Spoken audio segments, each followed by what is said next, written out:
Who do you consider the least appreciated architect? Least appreciated. Underappreciated would be. Underappreciated. I go back to a guy like Perry Maxwell. Can you give us a little background on Perry Maxwell? Perry Maxwell grew up in Kentucky in a wealthy family, eventually relocated when he was making a family of his own to Ardmore, Oklahoma, where he worked as a banker for many years while he was still working at the bank in Ardmore. And this happened to be actually a very wealthy little pocket in Oklahoma at the time because of the oil money. Perry Maxwell got interested in golf architecture, and his first course he actually built on his own land. So that was Dornoch Hills. And that's where he kind of worked out his initial theories and methods of golf architecture. Most of the other famous Golden Age architects, made hay in the boom in the 20s, but Maxwell was just getting started really in the mid-20s. He only built a handful of courses before the Depression hit. He was lucky that, we wouldn't know anything about his work except for in the Depression, one of the few areas that wasn't hit hard was like Oklahoma, Kansas, Texas, because there was still oil money there. That's what funded his best work. So in 1935, he built Southern Hills in Tulsa, Oklahoma. That opened in 1936. And then right after that, he built the original 9 at Prairie Dunes.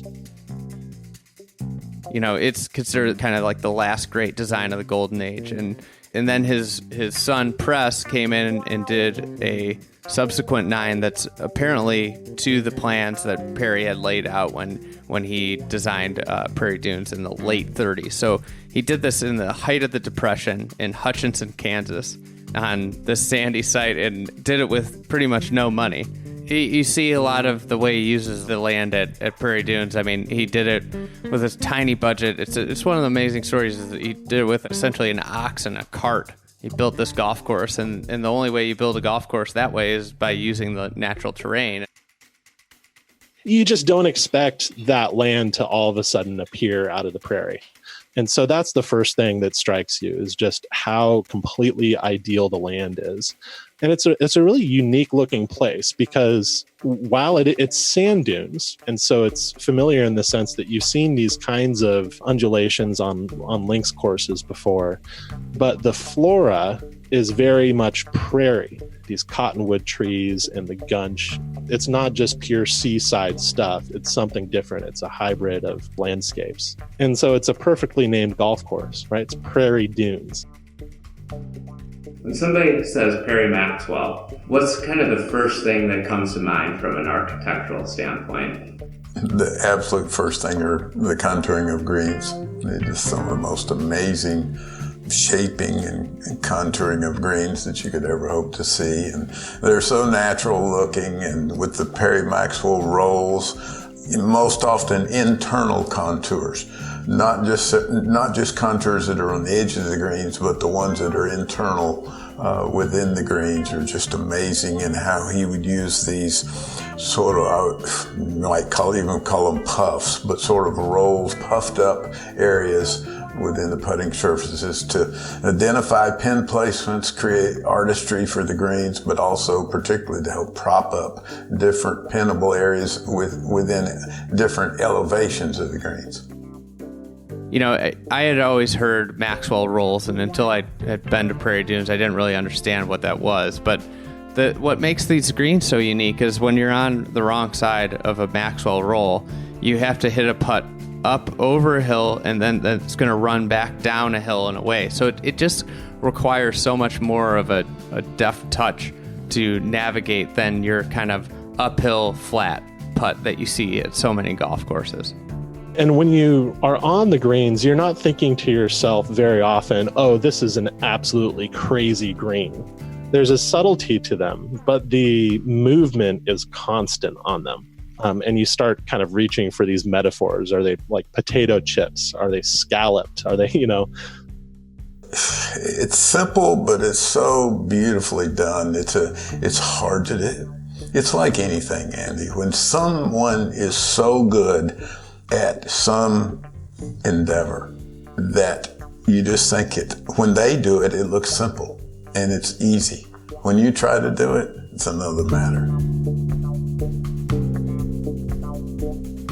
The second 9 was built by Press, and 1, 2, 6, 7, 8, 9, 10, 17, 18 is the original 9, but all the other holes are Press's 9. Is Press Maxwell's 9 at Prairie Dunes the best 9 holes built from, say, 1950 to 1980?